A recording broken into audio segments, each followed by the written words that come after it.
Now back to the Wisconsin Vegetable Gardener Radio Show, which is presented to you by Power Planter Earth Augers, the official digging tool to find the right size for your digging project. Visit powerplanter.com. Now here are your hosts, Joey and Holly Baird.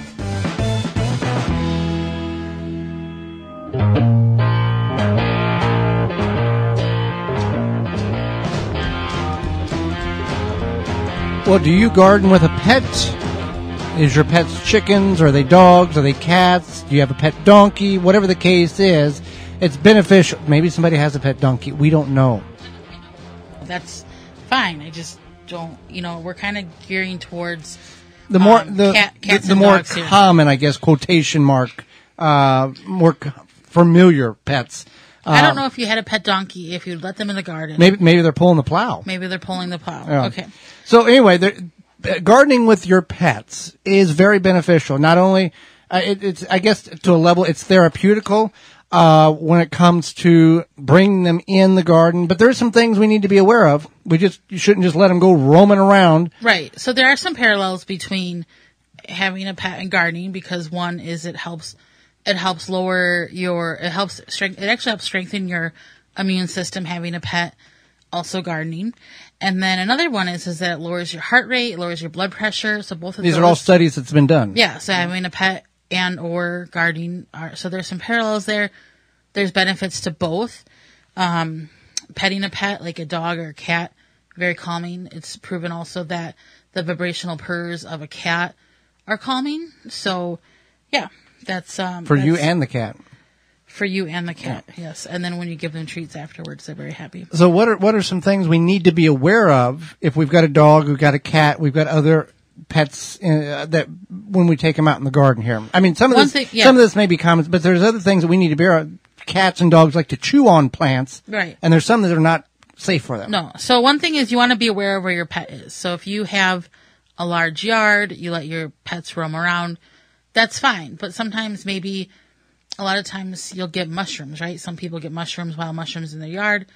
Maybe you don't want your dog or cat eating those if they're prone to eating those. So if you're in a climate that happens or near that time of year, check your yard. Check your yard for anything that might be foreign, new, whatever that could be harmful. And the mushrooms are a good sign that you have very healthy soil, but they can be toxic to the animals if consumed, so you can always just knock them down with a rake, whether in the raised beds or containers or in the yard themselves. Yeah. So that's just part of being aware. Where is your pet? And that also comes in hand with a lot of these things. One is lilies are toxic to cats. So if you have lilies and you have a cat that likes to chew on plants, that's not a good idea. Now, the reason why, and I'm not a veterinarian, I'm just a farm kid, the cats would eat grass because they were wanting to regurgitate. Yeah. So, if they're consuming that toxicity, it's going to be worse than just a regurgitation, I believe. And many cats like to eat plants, so it's a thing. You want to be mindful of thorny plants. So if you have thorny plants and you have an animal that just runs through everything, you want to be mindful of that they could get scraped up.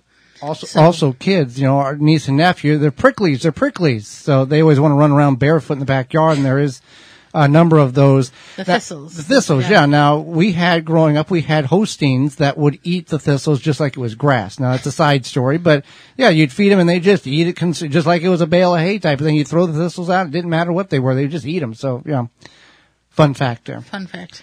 What else should we be aware of when we have our pets in the garden with us? Make sure any harmful tools, toxic garden supplies, Chemicals, yes. Tools, that they don't have access to those. Especially cats. Cats will jump on stuff. You got a shed. You have a tool hanging off a shelf or something. The cat jumps on the shelf. It could be dangerous. So make sure you have those tools secured. Same thing with dogs. Dogs might pick up a tool in their mouth, whatever. So definitely think about that. And you talk about the chemicals.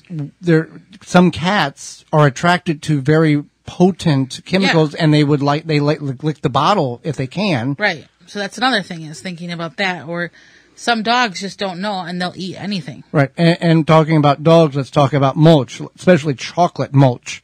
Yeah, that cocoa mulch. Yeah. If you have dogs, not a good idea. They're going to want to eat it. It is a cocoa chocolate base, and chocolate is toxic to dogs. Some gardeners do not like to use that simply because it molds very quickly.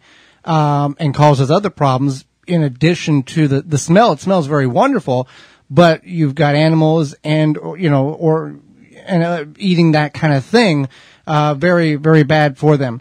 Provide plenty of shade, for your animals, as well as you. Let's not neglect ourselves in the garden. We need to stay hydrated, as well as the pets do. Yeah, for sure. You want to make sure that they have some water out there, plenty of shade, especially on hot days. If you need a break, they probably need a break, and vice versa. They're going to need it because they're probably going a full bore all the time. Oh yeah, for sure. So if you take a break, make sure you bring them, whether it be in the house or the shade or, lay down, whatever you want to do. Just make sure that they take the break too. Woody areas, if you've got a lot of that area in your backyard or nearby, fleas and ticks are something you need to, fleas is a little more undetectable on an animal versus a tick, but they do make flea collars, but you do want to be aware of that, not only for your pets, but for you. Ticks can carry diseases that, can affect humans. Lyme disease is still a thing. So be aware of that. Another thing is that, you want to know your garden and what might be toxic to your pets. So we talked about this with the lilies, and cats they'll eat grass or whatever plants. If some cats will just eat it. Not all cats, but some will. And there's a lot of stuff that can be very toxic, such as one is called yew, the holly plant, tulips. Now we have tulips and we have a house roaming cat, and he doesn't bother the tulips. He's just more interested in the grass. But you never know. Azaleas, certain palms, certain mums, poinsettia, that's a huge one, English ivy, and rhododendrons. So if you maybe just move somewhere, maybe some plant pops up, it's your first spring, figure out what that is before you just let your pet go roaming around your yard. Keep the pets out of the compost bin. If you have an enclosed compost bin or a tumbler, this is not applicable to you, but open pits or compost on the ground or wherever that may be, they will like to use that as a litter box. Now you also want to keep them from, and that's not what you want, because, right? But you don't want to put their litter you don't want to put their litter or their waste in your compost, right?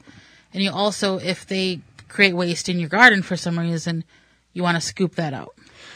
Because that is, there's a term there that I'm blanking on, but because they're the bacteria. Yeah, there you go.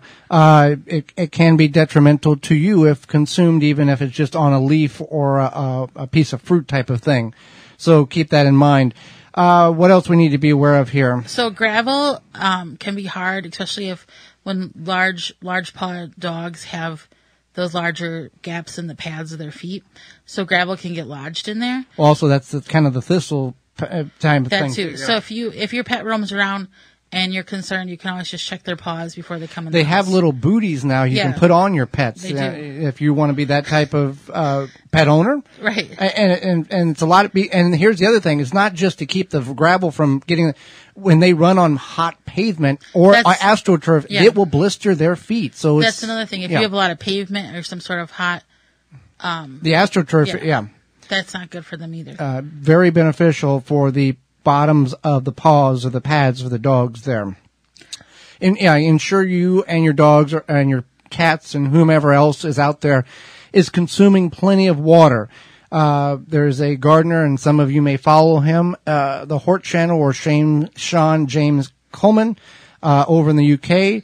Do a little, but do it often is his phrase, and that goes a lot of relations to gardening. Do a little bit, but do it often. Do a lot, that type of thing. Right, and it just in general, if you're working your garden, typically you're not on a farm. It's a hot day, right? But there's take your breaks. We're in a lot of farm country, and I grew up on a farm, and I know what it's like. Go, faster, harder, quicker, get it done. But this is different when you're in the backyard type of situation. Yeah, it is different when you're in the backyard. Maybe you should learn that lesson for yourself, Joey. Oh, okay. So yeah, you definitely want to take breaks, and that's one thing, especially when it's hot out. If it's hot, maybe don't garden during the peak hours of the day, and then save that for the morning, evening, wait a day, whatever you need to do. For more information, please visit thewisconsinvegetablegardener.com.